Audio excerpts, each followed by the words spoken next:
Welcome everyone to the second code hub of the semester, and glad to see a lot of new faces here. The plan is that we have these events every second week, so 2 weeks from now that we're going to have the next code hub.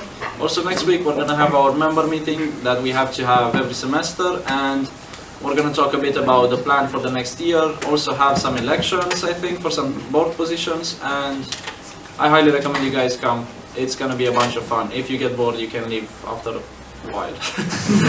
Not in the beginning, because we're going to have to count the votes again, so you should join us. It's going to be a bunch of fun. We can play some ping pong afterwards. So today our guest is Christian. He's luckily my buddy. He's an amazing person and he has a bunch of knowledge in the IT department, and he's going to talk today about my life as a software developer, or Awesome. basically the start of my life as a software developer. So last time we were here, we were talking a lot about how to start studying informatics, or how to start your study with computer science. And there were a lot of people who were asking, how can I start? How can I start programming? What's the first step? How can I do this? So today I want to talk a little bit about my experience with starting to code, to program, to become a hacker, whatever you want to call it. First and foremost, who am I? My name is Christian Baltzer. I'm a 22 years old student from Germany. And normally when I'm not here, I'm studying economy computer science at the Hochschule Fulda. For those of you who don't know where Fulda lies, somewhere here. We are up there. So now you all know. Some things about this presentation. Just a quick question. Who of you is just starting his career or his studies here? Who has coded before? Who has coded something for a mobile device? Not really. Okay. There will be a few lessons to learn for those who are just starting. Also for those who already have started, but maybe some of this will be familiar for you. But hopefully you will learn something new. So listen, there will be some lessons. Also, everything you will see here is also available on GitHub. So every piece of code, every piece of this presentation will be available on GitHub. The presentation is not there right now, but it will be in the future. So fork me on GitHub. My name there is Darker97. So, how did my life as a coder started? I started coding 2 years ago, basically when I entered the university. And I've never coded before it, but I loved it immediately. In Germany, we are starting with one first language, which in my case was Java. I think it's the same here in the university, and we had some small questions to solve. First things were like print hello world, something like that. And we also had to do some homework, which was basically looking at this. This is one of the questions we had as a homework. Write a program called max.java that gets two integers, x and y, as an input and replies the maximum if one of both is positive. If both are negative, 0. Not the hardest challenge, and not something you would think about when you say, okay, I'm a programmer, I can program code, I can do useful things. So was kind of disappointing at first, because we were basically just doing things like this, or something like give your username, give your date of birth, and the program will give you a string with both. Something like that. Not the biggest challenges. So for me, that all changed when we had a hackathon in university, which was called the Xmas coding. It was basically, we would meet in December, then sit around with a few people and get some tasks. In my case, one of the tasks I was doing was the following. Reindeer Rudolph is drunk, but he has to go from point A to point B.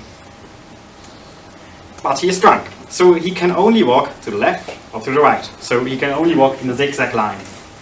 Also, there's a wall here. So he can't go this line, he has to go in a zigzag way. How many ways are there so he can get to his destination point if the length of this whole thing is n, so some number?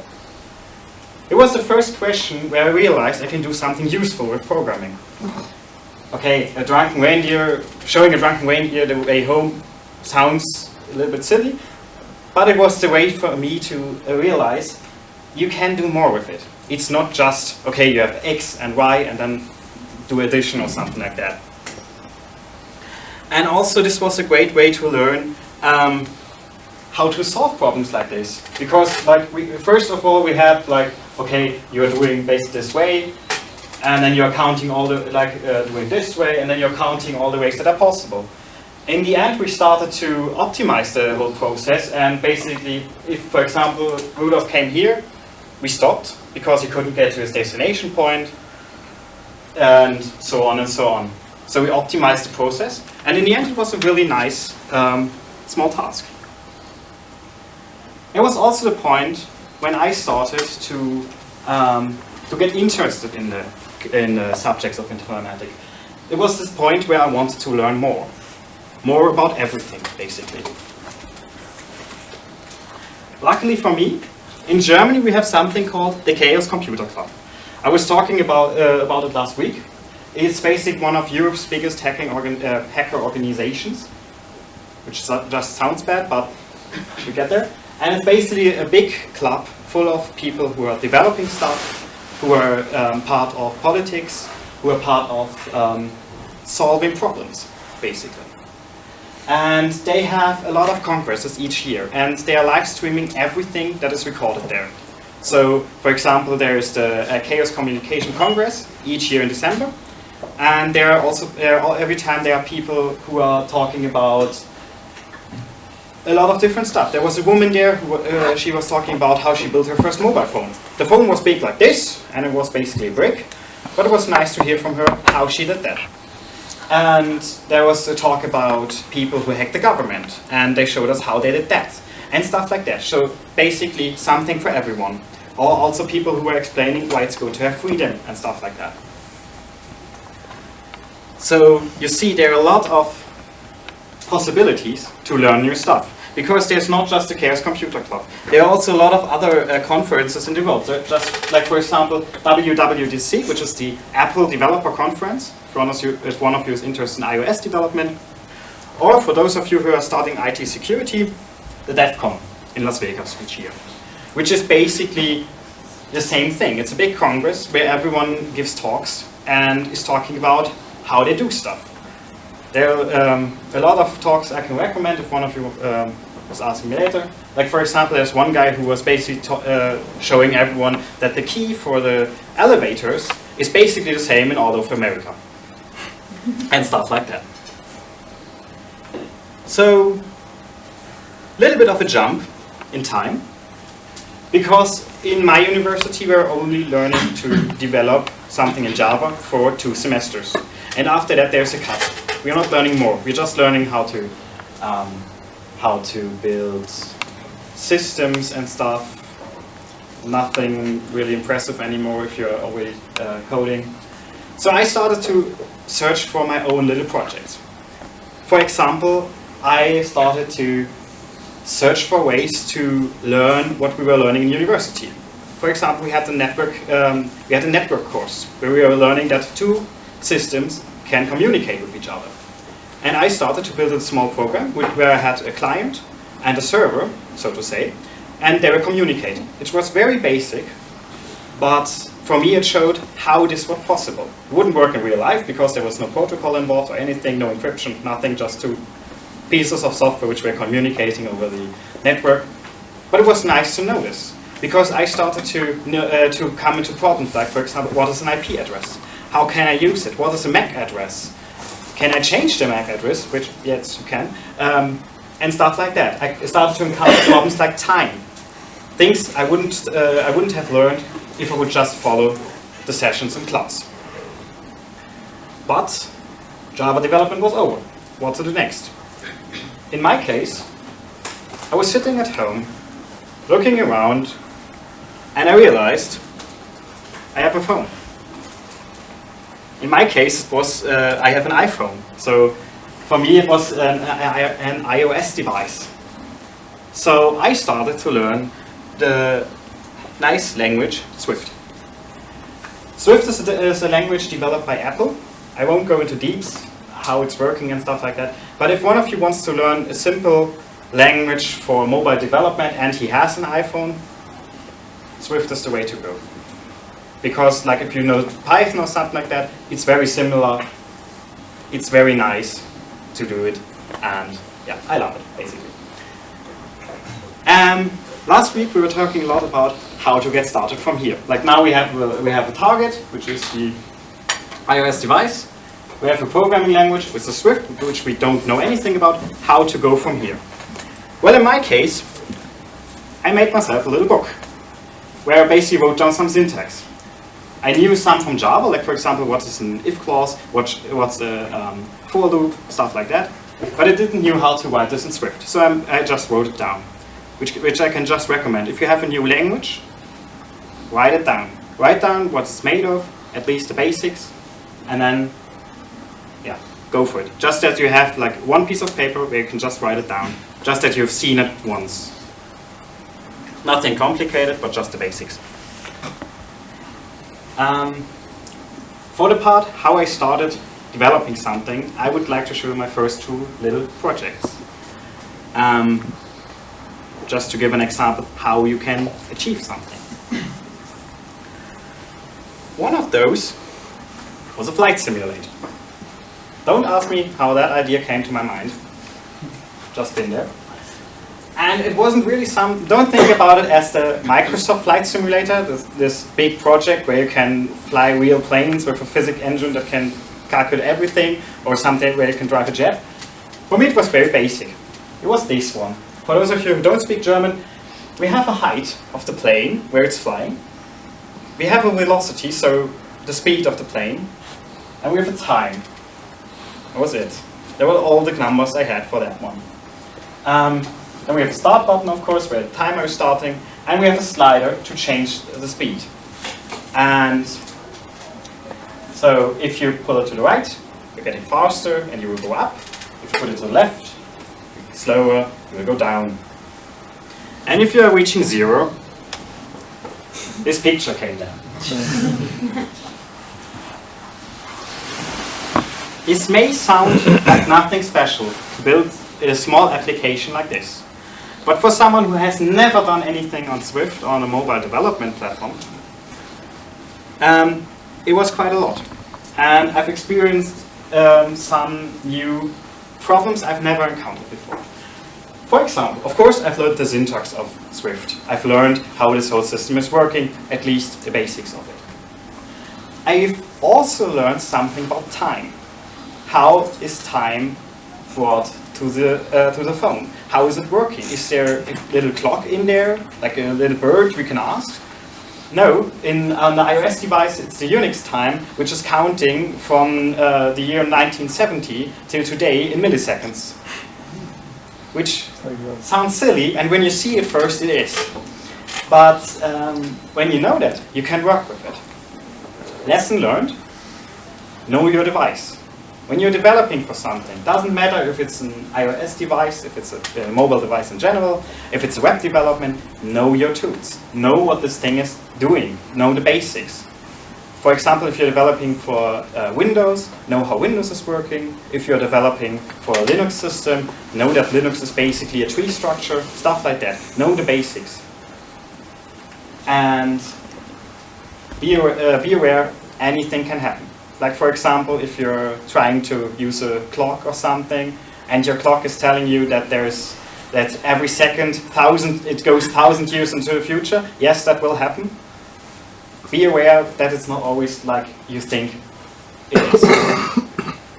I've also learned a little bit about mobile development, in my case especially for the iOS development, like how the iOS system is working, how the App Store is working, stuff like that, because it's a little bit complicated with Apple. They have a binary file, we'll come to that later, but they have a binary file where they basically write down what's the name of this application, what language is it speaking, because Swift is not Swift. Swift is like Swift 1, Swift 2, Swift 3, Swift 4, and so on. And yeah, you get used to that with these little projects. My second project was something more useful. I had a problem. Especially, I had a problem at work. I was working during that time at a steel factory, or at a steel mill. And as a student, I couldn't access the systems we had there. So I couldn't see how much time I've worked there. And so I couldn't track my work time, which was a bummer because my chef told me I have to work so much hours, but I can't work more than this amount of hours, because then I would get in trouble, basically.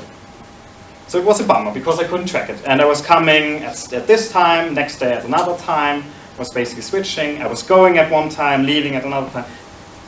It was complicated. And to solve this, I built an app for that.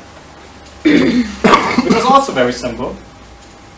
Just like timer starts, timer stops. All the hours you've worked this week. Also important for students, I think, how much money have you earned with your job?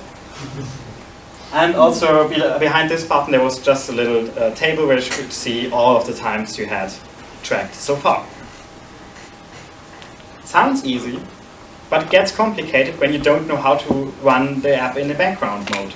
Because you're starting the timer. What happens when the app crashes? What happens when you put your phone away? Basically the timer stops, which makes it useless. In my case, if you press this button, this thing will save the timestamp. Then you have the next timestamp when someone says, okay, time stop. Then it will subtract this through, and then you have the time.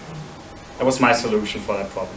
I think you could make it a lot easier if you just know how to use iOS development, but that was the point where I got at that moment. So you see, these were two examples, one which was not so practical and the other one for a real problem. If you want to know where to start, search for problems you have or for ideas you have. If you're sitting in the pub at 3 o'clock in the morning, you're saying, I want to make an application that will tell all of my friends how much I love them. Do it. Just do it. You will learn a lot about it. Even if it's simple. So, after we were talking about some small projects of mine, let's talk about my first big project, which I called Project Nitro.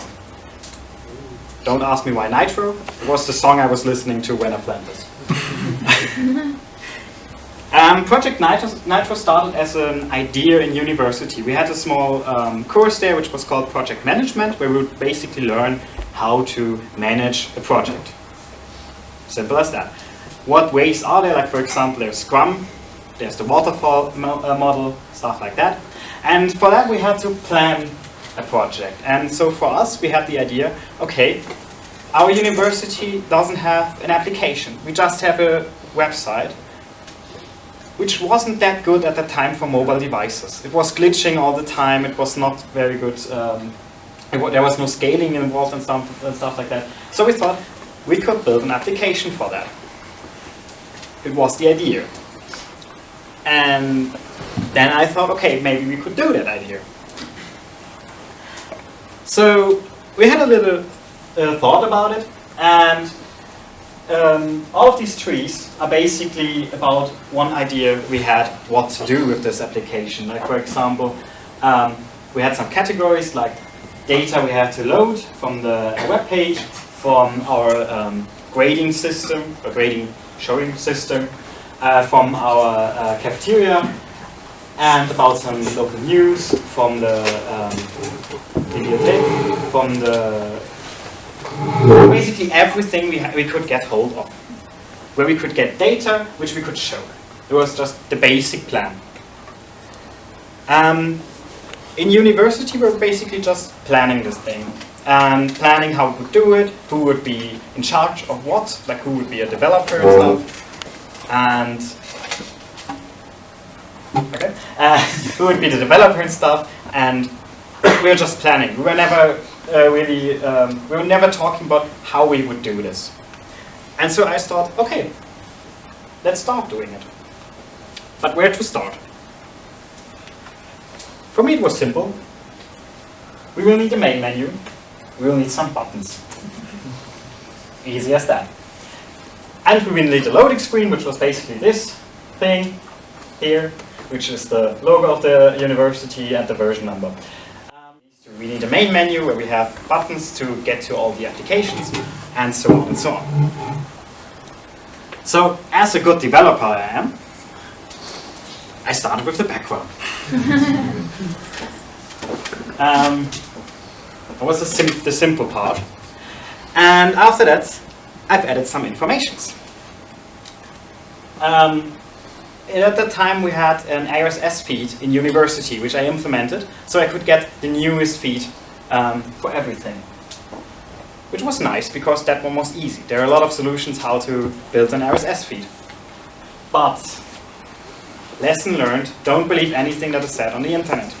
Because, for example, for the RSS feed, there are a lot of solutions which are not good, which are not working on your device, which are not working with your version number, stuff like that. Don't believe everything you read there. Understand what you're doing. Understand, for example, what an RSS feed is. Stuff like that. Something I had to learn the hard way, because to see this little text here, this took me a week or so. And after that, I want to continue. As I said, buttons around here. So I added some buttons and then, no. I had a big problem. Xcode, which is the IDE of Apple, destroyed my project at that point.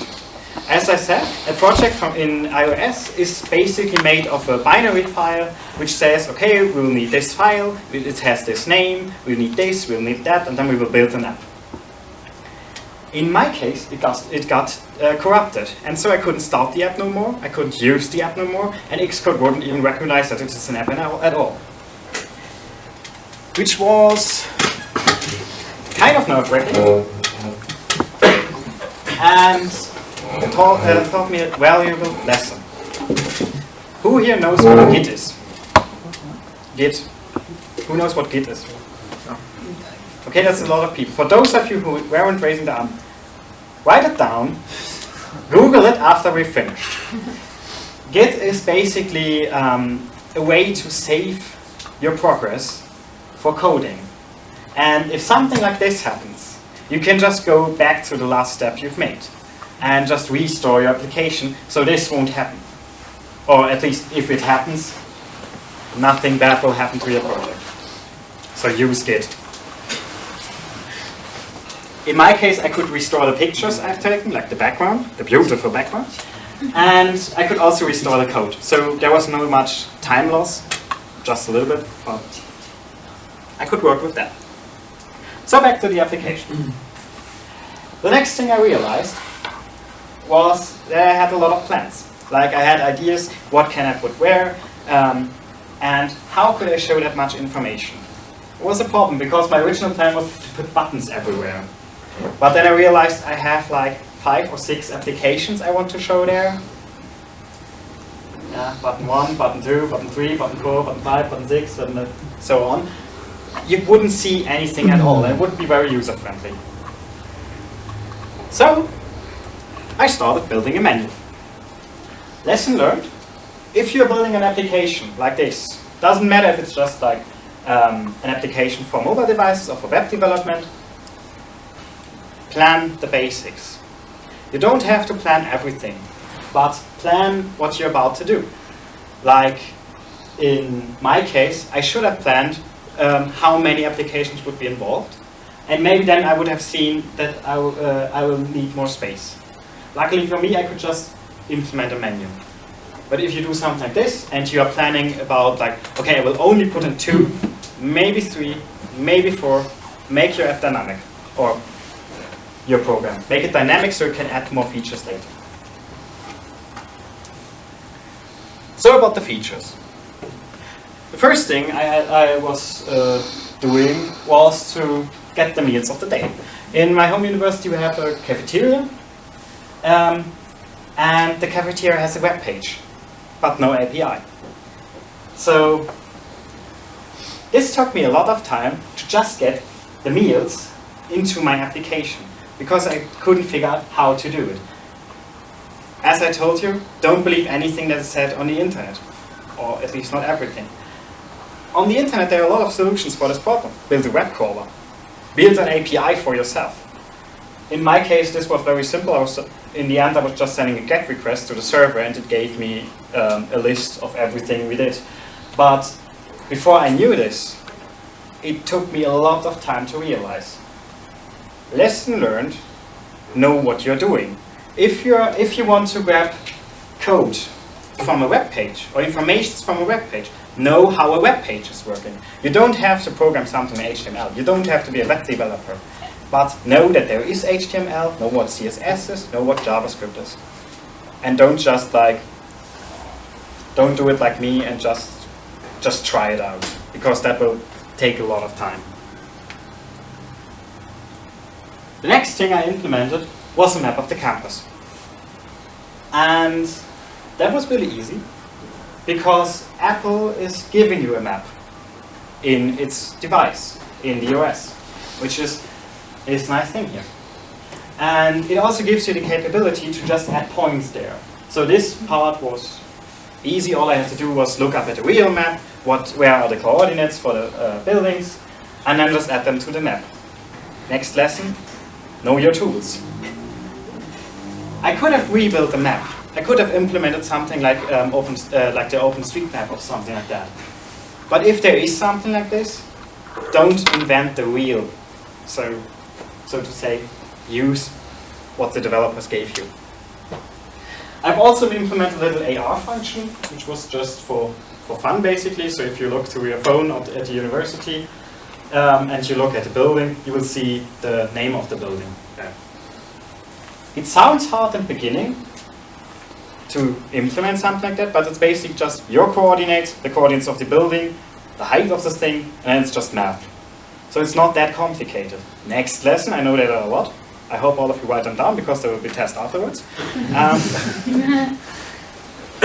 If there's something that sounds complicated, if it just sounds complicated, like for example blockchain or something, it's probably not.